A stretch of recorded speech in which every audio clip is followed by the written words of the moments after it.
90% 가까운 손님이에요. 10% 정도가 길손님인데 길손님한테 더 잡으라고 지금 서 있는 거예요.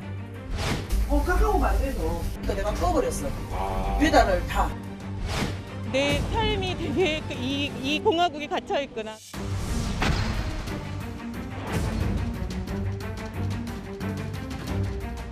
사실 국민 플랫폼인데 이렇게까지 대비가 안 돼 있을 줄은 저는 좀 몰랐고.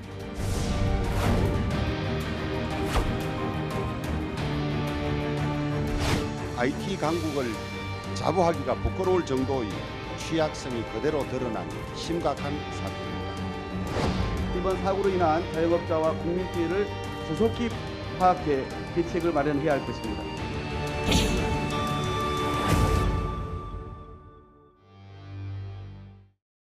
이 얘기 파장이 만만치가 않습니다. 국민 메신저, 이 카카오톡의 먹통 사태로 주말 대한민국은 멈춘 것과 같았습니다. 저희가 지금부터 2위를 만나볼 텐데요. 맞아요. 언제 완전히 복구될지도 정확히 알 수가 없는 상황입니다. 그런데 중요한 건 이 카카오톡 서비스를 통해서 생업을 유지하던 소상공인의 피해가 막심하다는 데 그 의미가 있을 텐데요. 제가 한번 하나하나 먼저 읽어보겠습니다. 주말 근무 직장인데 상사 지시 전달 못 받아 업무 차질이 있다. 이 부분은 기본적인 거고요. 가상화폐 투자자가 250만 원 손해봤다는 얘기도 있고, 더 중요한 건 택시기사, 이 소상공인들입니다. 승객 콜이 안 잡혀서 수입이 5분의 1로 줄었다. 결제 문제로 손님과 시비도 붙었고, 킥보드, 카카오가 운영하는 킥보드 사업, 대우의 반납 처리가 안 돼서 요금 50만 원을 돌파했다. 이현정 의원님, 네. 특히 생업과 직결되는 이 자영업자들의 피해가 만만치가 않더라고요. 네, 우리나라가 뭐 초연결 사회라고 이야기를 하고 5G도 선진국이라고 이야기를 합니다. 특히 대한민국은 뭐 시내 어디서 가든지 다 인터넷이 연결되는 그런 나라죠. 외국 관광객들이 오면 굉장히 깜짝 놀란다고 그럽니다. 어떻게 이렇게 무료 인터넷이라든지 이렇게 빨리 할 수 있는가는 놀라는데, 아마 지난 주말 사이에 그 민낯을 우리 국민들이 다 보신 게 아닌가 싶습니다. 그러게요. 결국은 한 통로가 막혀버리면 모든 것이 막혀버리는 그 바로 이제 이 결정적인 약점을 발견한 것이거든요.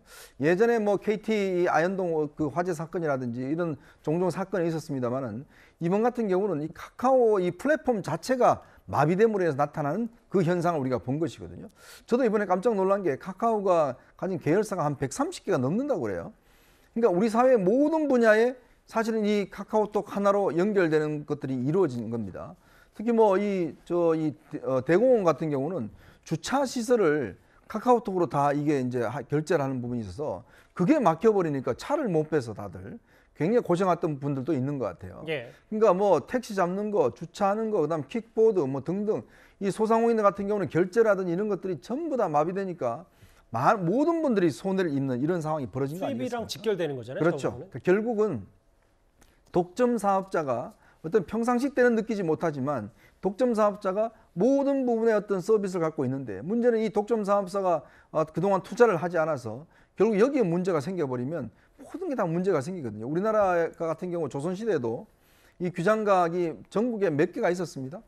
불날 경우에 대비해서 다 전국에 한 4-5군데에 다 조선왕조실록을 다 보관했거든요. 요즘 말로 클라우드 같이 해놓은 그렇습니다. 거잖아요. 예. 그때도 그렇게 했는데 어떻게 이 2022년도 대한민국의 카카오톡이라는 이 정말 어마무시한 이 플랫폼 사업자가 어떻게 한 군데에다 데이터 센터를 두고 쓰고, 이 데이터 센터가 불이 나니까 모든 게 마비되어 버렸는지 정말 이런 민낯을 아주 똑똑히 보고 있는 것 같습니다. 김주일 대표님, 예. 뭐 피해본 생업에 종사하시는 분들 집단 소송 움직임도 있는데, 그것과는 별개로 지금 카카오 서비스가 크게 무료 서비스와 유료 서비스 있는데, 무료 서비스에 연관된 생업에 종사하시는 분도 많은데 카카오가 뭔가 의도적으로 유료 서비스부터 정상화시켜서 소송을 최소화하고 무료 서비스에 대해서 나중에 좀 차후 대처하는 거 아니냐, 벌써부터 이런 지적이 좀 있더라고요.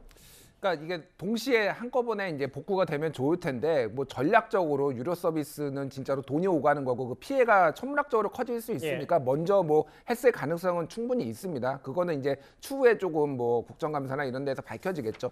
중요한 거는 지금 뭐 네이버 카페 같은 데서 지금 이 피해자들이 이제 손해배상을 청구하겠다라고 하고 지금 사람들을 모으고 있어요. 예. 그래서 거기에 주장은 무료 서비스라고 해서 기업의 손해배상 책임이 이 사회적 책임이 면제되는 것은 아니고 내가 무료 서비스 예를 들면 메일을 이용하거나 뭐 이런 거를 이용했는 카카오페이를 이용했는데 이용을 못하게 돼가지고 얻은 손해가 있다라는 거예요. 그래서 그거에 대해서는 입증을 하는 것은 쉽지는 않습니다만 어쨌든 그거를 지금 집단 소송을 하겠다라는 거거든요. 그래서 이제 이 소송이 만약에 진행이 될지 그리고 진행이 되면은 법원에서 이걸 받아들여질지 만약에 무료 서비스에 대해서도 받아들여진다라면은 앞으로 이거는 중요한 판례가 돼가지고 기업들한테 굉장히 큰 어떤 사회적 압박이 또 될 수도 있고 그만큼 서비스를 잘해야 된다라는 사례로 남을 수 있습니다. 그리고 이거를 그러면은 불은 SK CNC 데이터 센터가 난 거니까 그러면은 카카오가 구상권을 청구할 가능성이 높은데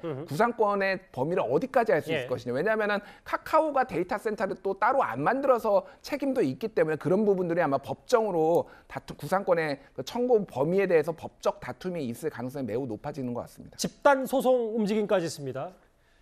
대통령실도요. 카카오가 독점 지위를 이용해서 이런저런 사업을 다 벌려놓고 정작 지켜야 할 국가기관통신망의 의무는 주어지지 않았다. 이렇게 판단을 하고 있는 듯합니다. 오늘 윤석열 대통령의 목소리입니다.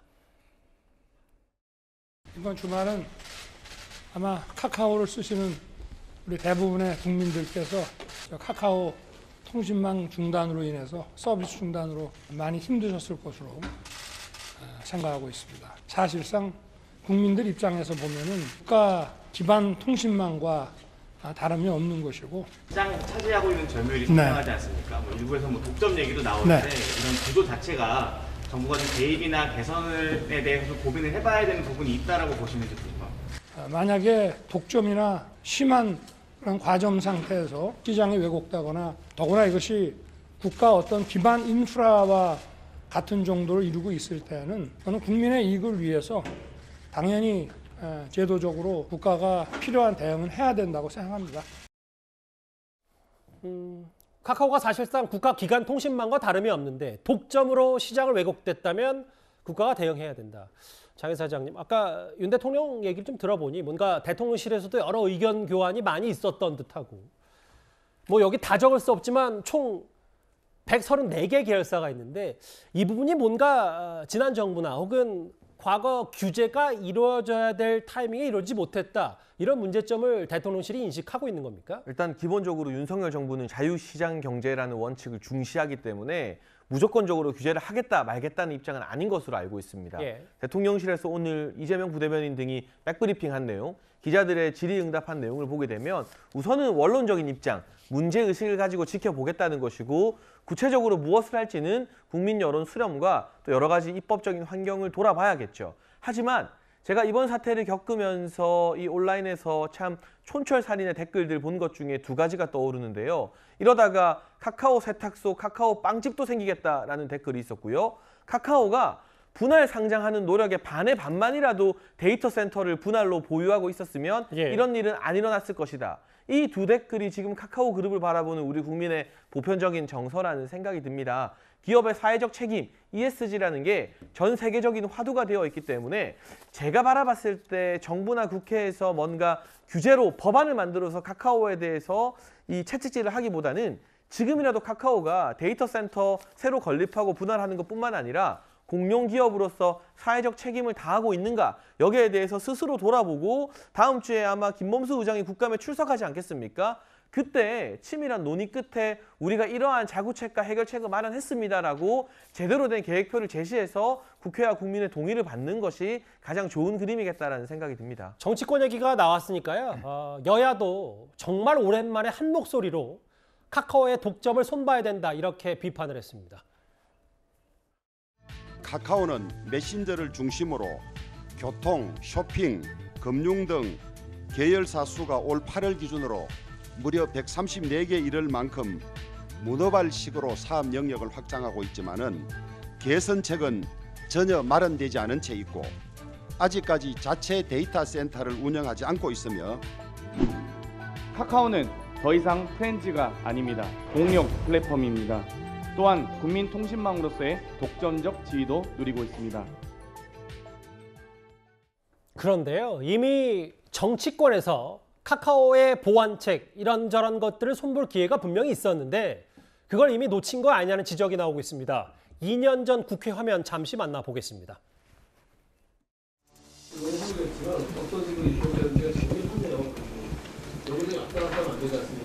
정리하면 좀 더 깔끔하게 만들 수는 있겠지만 굉장히 많은 시간을 투자해서 해야 되는 거고 이건 지금 민생 법안이어서 민생 법안이 아니잖아요. 아니 재난에 대한 대비하는 것이 굉장히 중요한 법안이라고 생각을 하고 있습니다.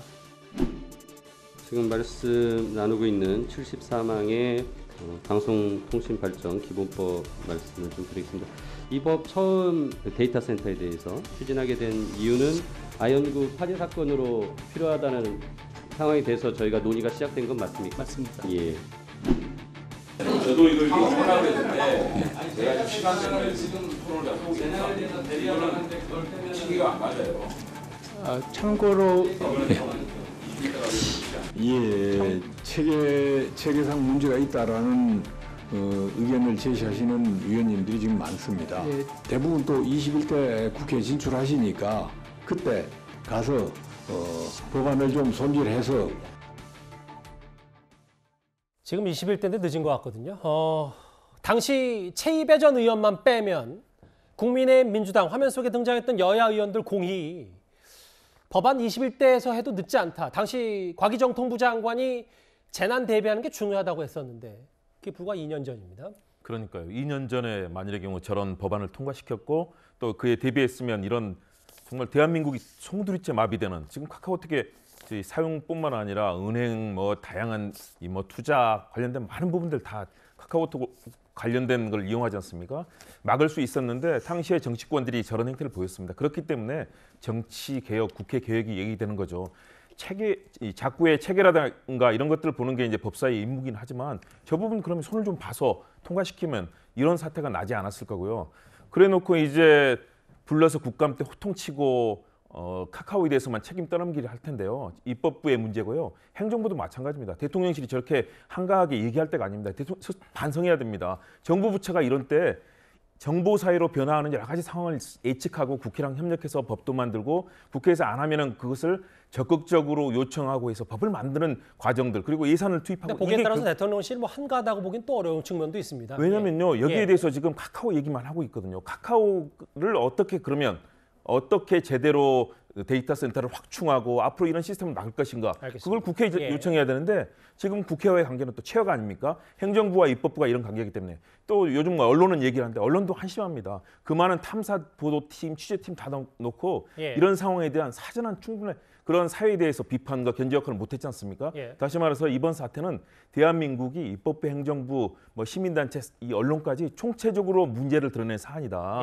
이제는 이번 국정감사 때 이 문제를 가지고 건설적으로 어떻게 이 문제를 해결할 것인가 고민해야 되는 거지. 거기서 뭐 김범수 의장이나 불러놓고 호통치고 이렇게 끝나는 국감이 된다면 또다시 그런 불행한 비극적인 그런 국회가 될 수 있기 때문에 이 기회에 국민들에게 정말 제대로 일하는 모습 보이기 위해서는 생산적으로 제대로 입법하고 이번에 대책 마련하고 그다음 카카오 스스로 개혁할 수 있도록 적극적인 그런 조치도 같이 함께하면서 알겠습니다. 문제를 해결해야 된다고 봅니다. 김홍 교수님 말씀 어떤 취지인지는 알겠는데 뭐 책임이 있다면 모든 주책이 다 있을 수 있어도 책임의 비중은 또 다를 수 있으니까요. 이현정 의원님. 네.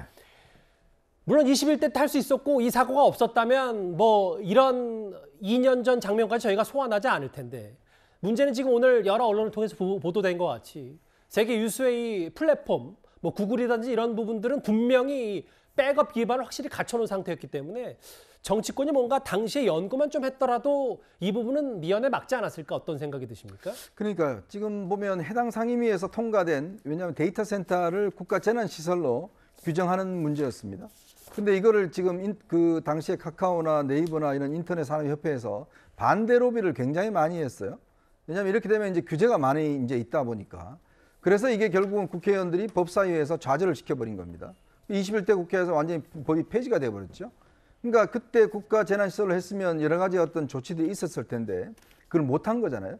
우리가 지금 아시겠지만 구글이나 넷플릭스라든지 이런 거 같은 경우는 미국 국내가 아니라 아예 해외에도 백업 센터가 있습니다. 왜냐하면 국내에 문제가 생기면 그게 해외에서 또 백업할 수 있으니까. 근데 정말 우리 국회의 문제점은요. 보면 참 검수완박이나 이런 건 참 빨리도 통과시켜요. 의원들 동원해서. 근데 이런 정말 필요한 민생 말로는 민생 외치는데 저기 한번 보십시오. 최이배 의원을 제외하고 나머지는 아이 뭐 다음에 오실 거니까 다음에 합시다. 뭐 다들 그렇게 이야기를 하잖아요. 별로 중요하게 생각 안 합니다. 근데 지금 해당 장관 이 장관은 이걸 해야 된다라고 이야기를 하고 있는 사안인데 더군다나 법사위가 왜 이걸 막죠? 해당 상임위에서 이미 통과가 된 겁니다. 근데 왜 법사위가 자꾸 문제하면서 결국 이걸 막냐? 저는 결국 이게 로비가 먹힌 거다 이렇게 보고 있습니다. 로비의 승리다. 예.